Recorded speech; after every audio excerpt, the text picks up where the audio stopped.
प्राजक्ता, जरा तुझ्याकडे काम होते ग, करशील का? हो अंजली, सांग ना, काय काम आहे?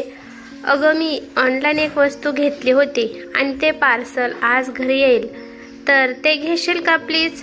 आज नेमके बाहेर माझे एक अर्जंट काम आहे, त्यासाठी मला बाहेर जावे लागणार आहे आणि बघ ना, आजच ते पार्सल येणार आहे. प्राजक्ता म्हणाली, ठीक आहे, घेईन मी, पण कॅश ऑन डिलिव्हरी आहे का की तू ऑनलाईन पेमेंट केले आहेस?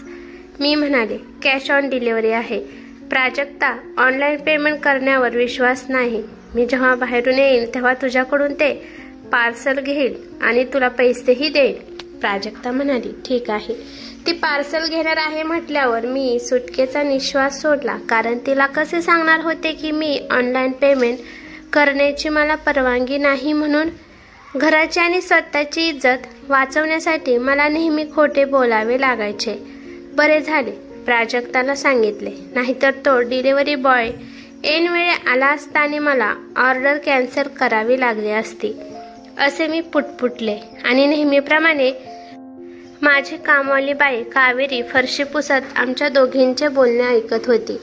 पण माझे हे नेहमीचेच झाले होते. जेव्हा पण मी ऑनलाईन कोणती वस्तू खरेदी करायचे तेव्हा मी असे शेजारी कोणाला तरी ती वस्तू घेऊन ठेवायला सांगायचे आणि नंतर त्याचे पैसे देऊन पार्सल घ्यायचे.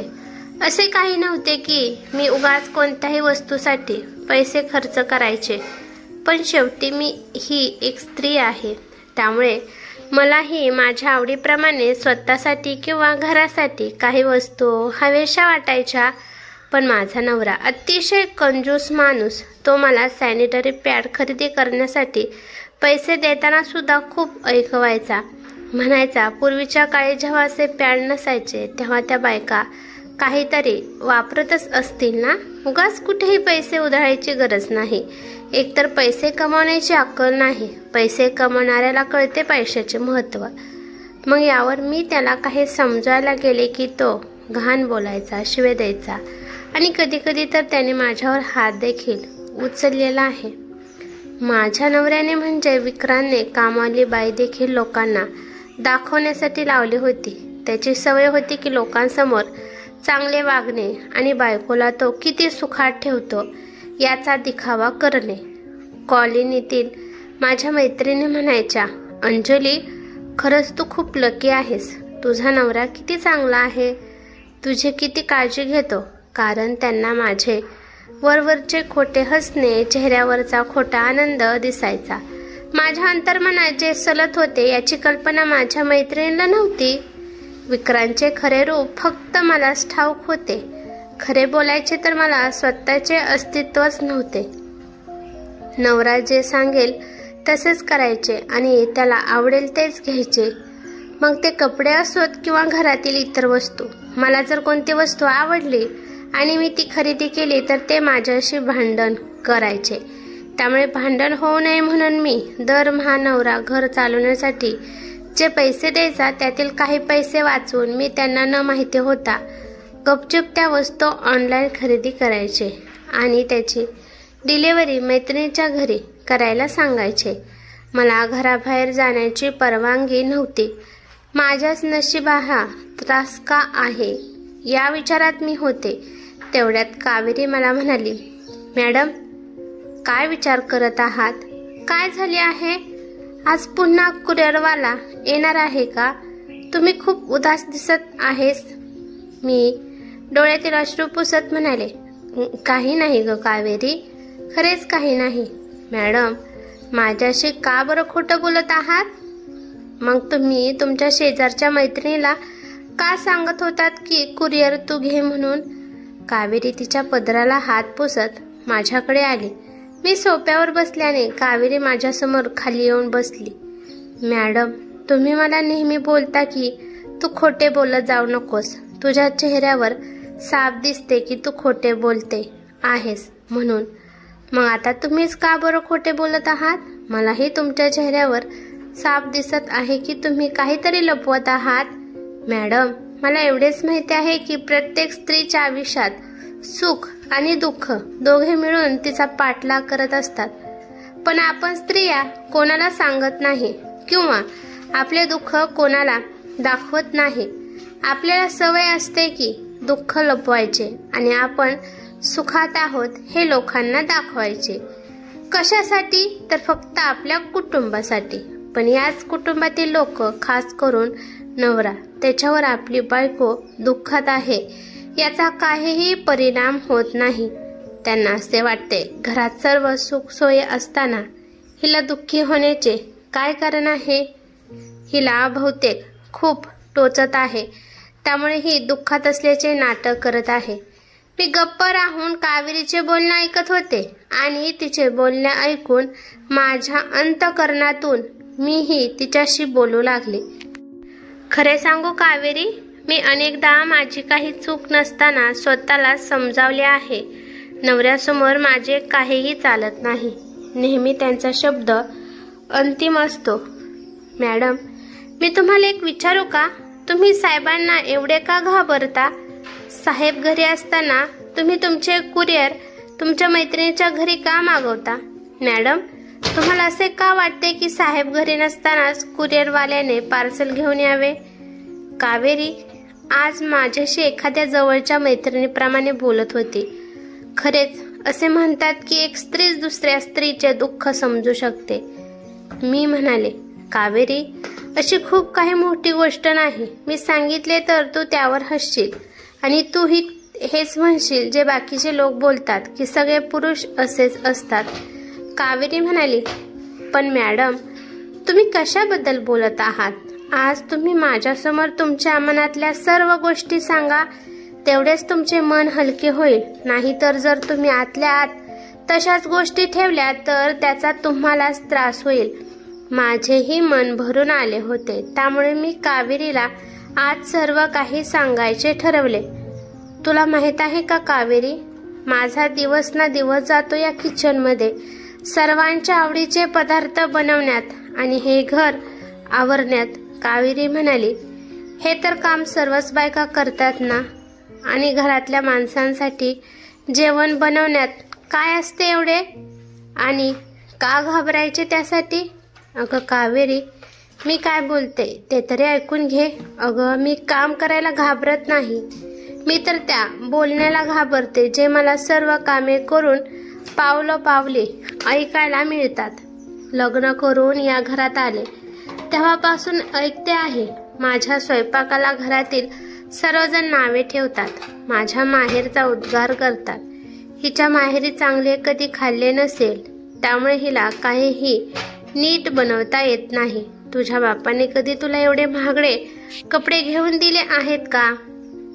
आणि ह्याही पेक्षा बरेच काही बोलतात जे तुला सांगताना मला लाज वाटत आहे. एवढे असून देखील मी कधीही त्यांना उलटून बोलले नाही.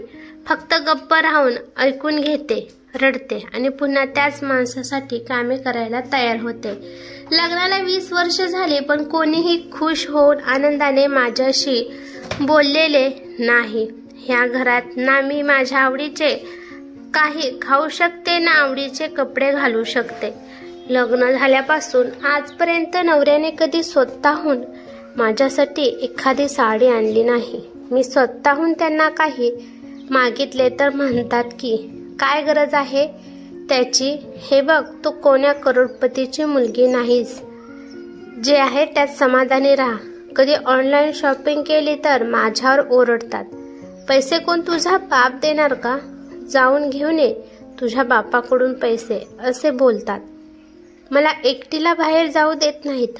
मग कावेरी, आता तूच सांग, मी काय करू? दिवस रात्र या घरासाठी, घरातील माणसांसाठी शक्य होईल तेवढे करते, पण ह्या लोकांना त्याचे काही कौतुक नाही. तू सांगशील का कावेरी, मी असे काय करू की घरातले सगळे माझ्याशी चांगले वागतील, विशेषतः माझा नवरा? कावेरी शांतपणे माझे बोलणे ऐकत होती. तिच्या कपाळावर आठ्या पडल्या होत्या. ती म्हणाली, मॅडम, मला असे वाटते की आधी तुम्ही तुमचा चांगुलपणा बाजूला ठेवा, त्याचाच तर लोक फायदा घेत आहेत. अहो मॅडम, तुमचे जर काही चुकत नाही तर तुम्ही साहेबांचे बोलणे का ऐकून घेता? तुम्ही एवढं करता घरातल्यांसाठी, तरी त्यांना तुमची किंमत नाही. सर्वात आधी सर्वांच्या पुढे पुढे करायचे बंद करा आणि स्वयंपाक तर करूच नका. यावर काही बोलले तर त्यांना स्पष्टपणे सांगा, आता बास झाले, मी माझा अपमान सहन करणार नाही. माझ्याकडून घरातील कामे होणार नाही. तुम्ही तुमचे काम आणि मुलेही सांभाळा. मी सांगते मॅडम, तुम्ही बघाच 2च दिवसात साहेब सुतासारखे सरळ होतील.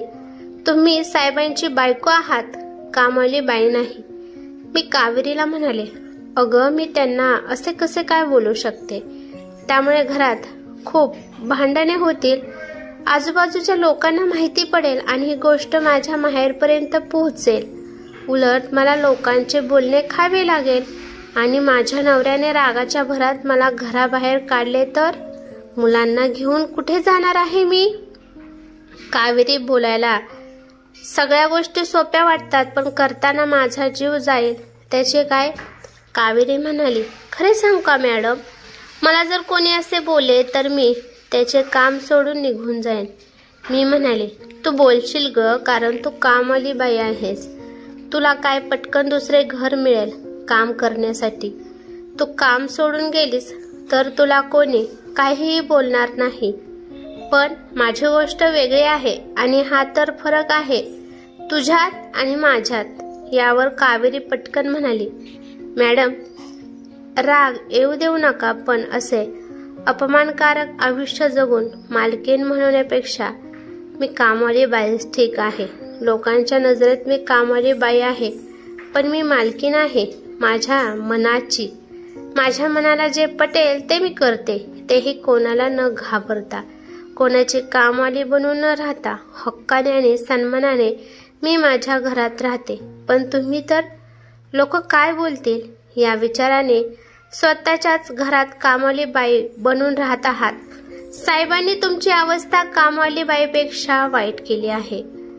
अरे काय फायदा आहे साहेबांच्या एवढ्या मोठ्या शिक्षणाचा आणि नोकरीचा, ज्यांना आपल्या बायकोला सन्मान आणि तिचे अधिकार देणे ठाऊक नाही? मॅडम माझे ऐका, तुम्ही साहेबांविरुद्ध आवाज उठवा आणि स्वतःचा मान सन्मान स्वतः मिळवा. तुम्हाला साहेब खाऊ पिऊ घालतात म्हणजे उपकार करत नाहीत तुमच्यावर. हा तर तुमचा कायद्याने अधिकार आहे. तुम्ही आता गप्प राहिला तर पुढे तुमचे खूप अवघड होऊन जाईल. हे सर्व पाहून तुमचे मुलेही खोटे बोलायला शिकतील आणि देव ना करो, पण तुमची परिस्थिती आणि तुमची सहनशक्ती पाहून मुले सुद्धा तुम्हाला मान देणार नाहीत. कारण मुले मोठ्यांच्या चांगल्या आणि वाईट सवयी पाहूनच शिकतात. तुमच्यासाठी नाही तर तुमच्या मुलांच्या भविष्यासाठी अन्यायाला प्रतिकार करायला शिका. बघा मी जे काही बोलले त्याचा एकदा विचार करा. चला मॅडम, खूप उशीर झाला आहे, मी निघते. असे बोलून कावेरी माझ्यात बदल घडून गेली होती. त्यानंतर मी खूप विचार करून माझ्या मैत्रिणीला म्हणजे प्राजक्ताला फोन केला आणि सांगितले, जर पार्सल देण्यासाठी माणूस आला तर तू घेऊ नकोस, त्याला माझ्या घरी पाठव, मी स्वतः घेईन. प्राजक्ता म्हणाली, ठीक आहे, मी ठरवले की आता कोणालाही घाबरणार नाही. माझा आत्मसन्मान हरू देणार नाहीत. थोड्या वेळात कुरिअर घेऊन तो माणूस आला. तेव्हा माझा नवराही ऑफिसवरून घरी आला होता. मी पर्समधून पैसे काढले आणि त्या माणसाला पैसे देऊन माझे पार्सल घेतले. तेवढ्यात बाथरूममधून टॉवेलने चेहरा पुसत विक्रांत आला. त्याने माझ्या हातात पार्सल पाहिले आणि म्हणाला, हे कोणी मागवले आहे आणि कोणासाठी? मी म्हणाले, मी हे स्वतःसाठी मागवले आहे. विक्रांत रागाला गेला आणि तुला काही अक्कल वगैरे आहे की नाही म्हणत मला मारण्यासाठी त्याने माझ्यावर हात उचलला. तेवढ्यात मी विक्रांतचा हात पकडला आणि म्हणाले, आता बास मारायचे आणि शिव्या द्यायला मलाही येते, पण फरक फक्त संस्काराचा आहे. मी तुमचा आदर करते आणि त्यामुळेच आजवर तुम्ही केलेला अन्याय सहन करत आले आणि याचाच तुम्ही फायदा घेतलाय. विसरू नका, मी जर अरे तुरेवर आले तर तुमचे काय होईल? एकदा जर पोलिसांच्या काठ्या पडल्या तर आयुष्यभर तुमच्या लक्षात राहतील. आणि सज्जन आणि सोज्वळ माणसाचा मुखवटा घालून तुम्ही फिरताना तोही झटक्यात उतरवायला वेळ लागणार नाही. माझे जे व्हायचे ते होईल, पण तुमच्या इज्जतीचे काय होईल? त्यामुळे आता मला शिव्या देताना, माझा अपमान करताना, माझ्यावर हात उचलताना 1000 वेळा विचार करायचा. खरंच आज माझी पकड एवढी मजबूत होती की विक्रांतचे सहजासहजी सुटणे मुश्किल होते. माझे बोलून झाले आणि मी विक्रांतचा हात जोरात झटकून दिला. त्याच्या मजबूत हातावर माझ्या बोटांचे निशाण पडले होते. मी आत जाताना वळून विक्रांतकडे पाहिले आणि म्हणाले, एक गोष्ट कायम लक्षात ठेवायची, मी तुमची बायको आहे, कामवाली बाई किंवा तुमची गुलाम नाही, जिला तुम्ही जनावरासारखी वागणूक द्याल. असे बोलून ते आतल्या खोलीत निघून गेले आणि विक्रांत अंजलीचे रौद्र रूप पाहून पुरता घाबरला. ही कथा कशी वाटली ते मला कमेंट करून नक्कीच सांगा. कथा आवडली तर लाईक शेअर नक्की करा आणि चॅनलवरती नवीन असाल तर चॅनलला सबस्क्राईब करा. धन्यवाद.